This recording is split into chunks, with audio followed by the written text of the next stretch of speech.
Olá pessoal, professor Guilherme de Biologia para comentar a prova da GV Economia para as vagas de 2012. Essa prova infelizmente seguiu o que se pode chamar de tradição que a GV Economia tem feito, uma prova de biologia irregular, não é?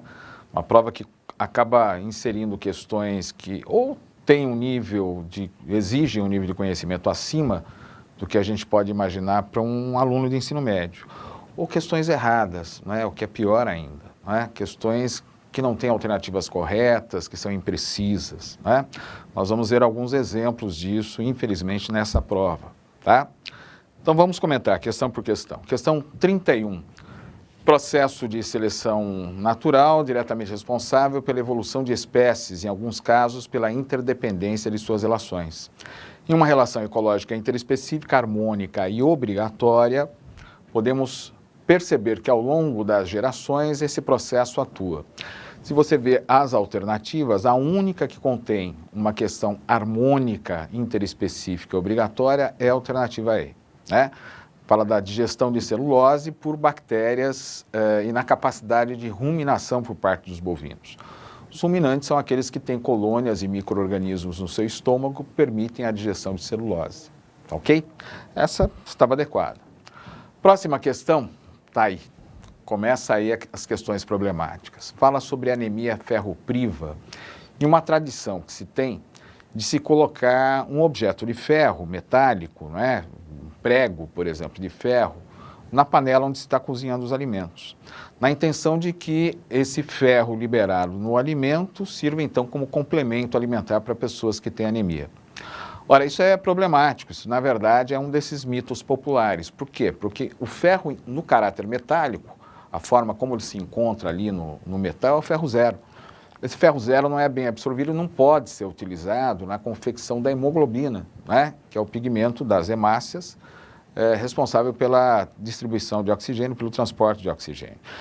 Para que o ferro seja bem assimilado, ele precisa estar na forma de ferro 2, ferro 2+.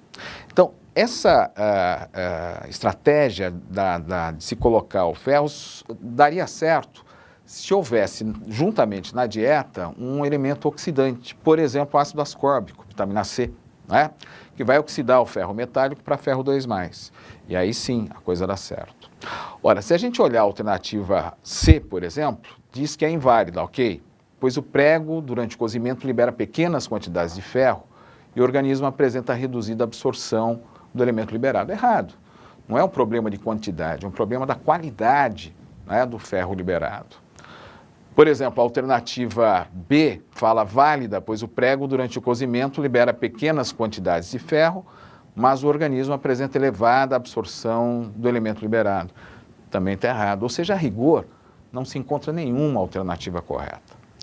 Por aproximação, nós estamos aqui assinalando a alternativa C, porém, a rigor, a questão não tem alternativa correta. Tá ok? Vamos ver como é que a GV trata essa questão, se vai anular, enfim, o que vai fazer. Questão 33 é uma questão de genética envolvendo interação gênica. Ele relata um caso de coloração genes interagentes que controlam a coloração dos pelos da raça labrador. Um caso de interação entre dois genes, E e B, em que há uma epistasia recessiva. O alelo ezinho impede a manifestação de qualquer pigmentação, produzindo a cor dourada. E o gene B tem dois alelos, Bzão, que determina a cor preta, e Bzinho, o alelo Bzinho, que determina a cor chocolate. O cruzamento proposto é um dihíbrido, Ezão, Ezinho, Bzão, Bzinho, com uma fêmea dourada, Ezinho, Ezinho, Bzão, Bzinho. Fazendo-se o cruzamento, você está vendo aí no visual, os cruzantes, os gametas que cada cruzante vai produzir e a prole desse cruzamento. Então nós temos pretos, tem que ter o alelo Ezão acompanhado do alelo Bzão, proporção obtida 3/8, chocolate Ezão com Bzinho, Bzinho, 1/8, e dourado, Ezinho, Ezinho, com 4/8, alternativa A. Tá ok? Isso é uma questão plausível. Questão 34, aquela questão que fala sobre a tatuagem, onde é que deve ser aplicada a tinta da tatuagem para que ela tenha longa permanência, que é característico desse processo. Então, a alternativa correta é a alternativa B. Não pode ser colocado na epiderme, porque a renovação constante de células faria com que o desenho tivesse pequeníssima duração. Então, deve ser aplicado na derme, né, para que as células possam ter, para que a ilustração possa ter uma longa duração. Alternativa B de bola, também uma questão razoavelmente adequada. Questão número 35, outra questão de biologia celular, fala sobre transporte de membrana. Então, a ilustração, você está vendo aí, apresenta um processo de passagem de uma molécula, de um íon, enfim, do meio extra para o meio intracelular, acompanhando o gradiente de concentrações, do mais concentrado para o menos concentrado. Ora, isso se refere à difusão, processo de transporte passivo, que ocorre a favor do gradiente de concentração, e o elemento que passa deve ser um elemento solúvel em água, né? Pode ser um íon, pode ser aminoácido, ou seja, uma molécula unitária. O que está presente, então, na alternativa B de bola, tá? Tá aí uma questão de bom nível, uma questão plausível, bonitinho, tá? Questão 36 fala sobre o funcionamento do néfron. Também é uma questão que requer um conhecimento mais específico, né? Mas é uma questão correta. Então, fala de um remédio A, cuja molécula é pequena ou razoavelmente pequena, e remédio B, que é uma molécula maior, e só pode ser absorvida por processo ativo. Ora, as moléculas pequenas, em geral, são osmoticamente absorvidas, né, na cápsula renal, tá? Ali no comecinho, né, do tubo do néfron.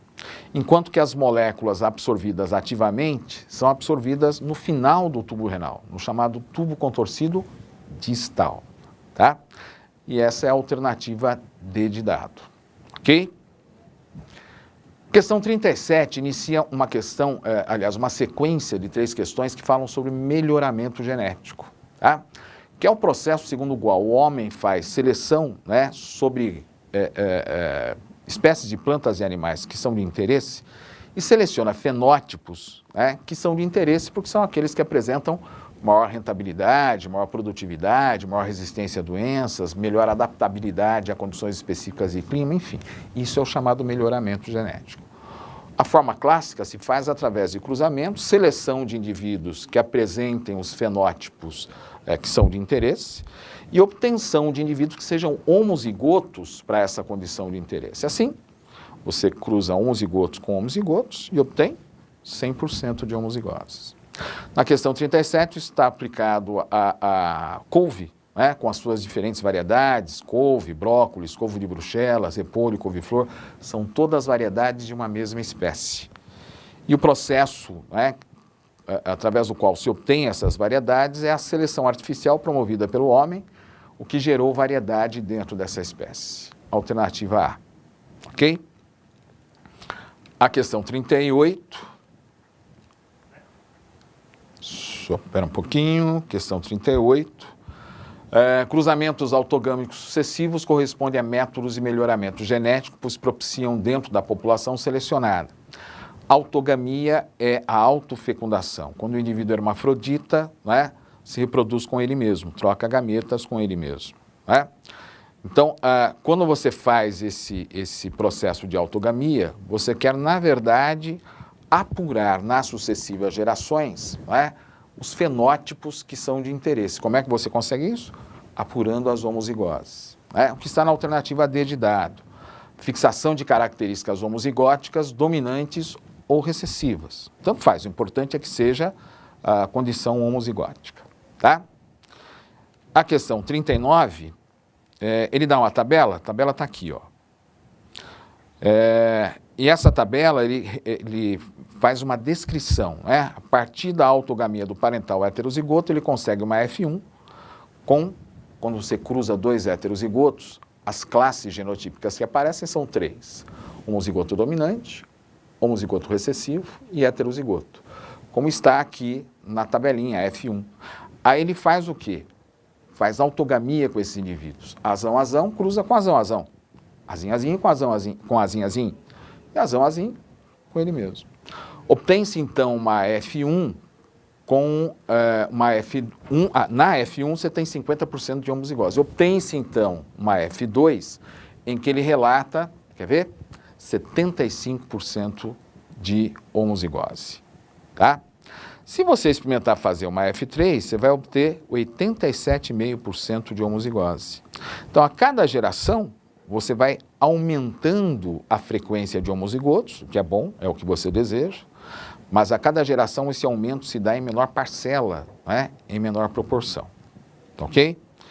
Então, para isso, a questão de número 39, que pergunta sobre a tendência do percentual de homozigose para as próximas gerações autogâmicas, é aumentar em menor proporção a cada geração. Alternativa C, ok? Questão 40, questão também de biologia celular, fala sobre o fato de que em algumas células os lisossomos se rompem e promovem o quê? A digestão do conteúdo interno da célula. Um processo que normalmente causa a morte da célula é chamado de autólise, tá? Que está na alternativa B. Então ocorre a digestão das estruturas internas, causando a morte celular programada. Muitas vezes essa morte celular é programada, né? Um processo que pode ser chamado de apoptose. Um processo que, por exemplo, está ligado à eliminação da cauda do girino. O girino a larva do sapo, né? E na metamorfose, na passagem da larva para o adulto, a cauda é eliminada por autólise das suas células. Não confundir com a alternativa C, que fala de uma coisa sutilmente diferente. Autofagia, que é quando ocorre a formação de vacúolos alimentares em torno de organelas que já estão envelhecidas, fora de ação. Essas organelas são eliminadas, abrindo espaço no citoplasma, não é? Para a renovação dessas organelas. Mas aí não ocorre por rompimento dos lisossomos no citoplasma, e sim por formação de vacúolos autofágicos, processo chamado de autofagia. Tá? É uma questão detalhista, mas plausível para um aluno de ensino médio que estudou bem. Né? 41. Fala sobre a gametogênese feminina, também é conhecido o fato de que as mulheres começam a produzir os seus óvulos, a última fase da produção de óvulos é a chamada maturação, onde vai ocorrer a meiose, né? Mas essa meiose é interrompida e a mulher nasce, né, com esses óvulos ainda imaturos.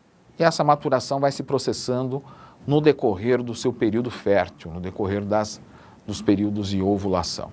Isso está, então, na alternativa E, né? Ou seja, a ovulação começa ainda no útero materno, células ovarianas precursoras, os gametas iniciam, porém não finalizam a divisão meiótica. Ok? 42.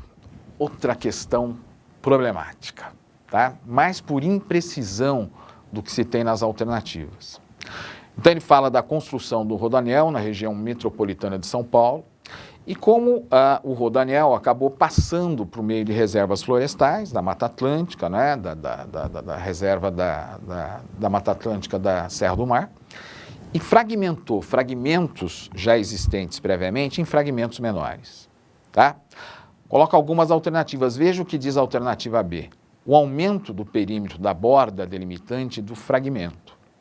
Ora, se eu pego um espaço e fragmento esse espaço em fragmentos menores, obviamente eu vou aumentar o perímetro de borda, pelo próprio aumento do número de fragmentos. Mas é isso que a alternativa B dá a entender. Ele fala aumento do perímetro da borda delimitante do fragmento. A alternativa E, talvez você tivesse ficado em dúvida também, a divisão da população e a consequente formação de novas espécies. Gente, uma das condições para realmente fazer especiação é a fragmentação de uma população em populações geograficamente isoladas. Não se tem garantia pela descrição que ele faz que essa condição apareça. Ou seja, que haverá fragmentação de populações em populações menores geograficamente isoladas. A rigor, portanto, não há nenhuma alternativa plausível. A gente achou por bem indicar a alternativa B de bola por aproximação, mas, mais uma vez, é uma questão que, a rigor, não apresenta a alternativa correta. É lamentável. Né? Vamos para a próxima questão. Questão 43, uma questão de histologia, onde se coloca que uma das condições que promovem o malefício do fumo para a saúde dos fumantes é justamente a eliminação de células ciliadas que estão aqui na traqueia e nos brônquios e que promovem o quê? A circulação, a motilidade do muco, a secreção que a gente produz, que ao ser movimentada por esses cílios para cima, acaba fazendo uma espécie de faxina, né, no trato respiratório. Quando essas células são eliminadas, esse muco fica retido. E retido por muito tempo, até que a pessoa expectore isso voluntariamente, se transforma num caldo de cultura para o desenvolvimento de bactérias, né? E micro-organismos que podem causar doenças respiratórias, como a tuberculose, a própria pneumonia, entre outras. Ok? Isso está descrito na alternativa E, a instalação de infecções respiratórias devido à deficiência no transporte de muco. Ok? Boa questão. Questão 44. Fala sobre a malária e o papel que o anófilis desempenha em relação à primeira condição, em relação ao hospedeiro, em relação ao parasita. E segunda condição, em relação ao homem. O anófilis para o parasita causador da malária, que é o protozoário Plasmodium, né, do gênero Plasmodium, ele é hospedeiro definitivo, porque é no mosquito que o Plasmodium faz reprodução sexuada, tá? E em relação ao homem, o mosquito se comporta como vetor, como agente transmissor do Plasmodium, que está na alternativa D de dado, né? Também é uma questão plausível para quem estudou bem. E questão 45 fala sobre enxertia, não é uma coisa que a gente desenvolva muito também no âmbito do ensino médio, mas fala sobre o procedimento de enxertia em árvores frutíferas. Você pega como suporte uma árvore que tem uma boa resistência, por exemplo, a pragas, se adapta bem àquele terreno, e coloca como enxerto uma árvore frutífera que apresenta maior produtividade, mas ao mesmo tempo não se dá tão bem naquele terreno. O que se espera que aconteça? Então, 4 afirmativas. Primeira, desenvolvimento de meristemas primários das gemas laterais do porta-enxerto é indicativo de sucesso. Não, desenvolvimento de meristemas é indicativo de sucesso quando aparece não no porta-enxerto, mas sim na planta enxertada, né? Na planta enxertada, ok? Segunda afirmativa, então está errada a primeira. Segunda, tecidos como o xilema e o suber são envolvidos diretamente na regeneração dos locais de ligação. Não, esses tecidos, o xilema e o suber, eles não são tecidos meristemáticos, são os meristemas que vão promover essa regeneração. Além do que, xilema e suber são tecidos diferenciados com células mortas, não é? Portanto, não participam diretamente do processo de regeneração. Está errado. 3.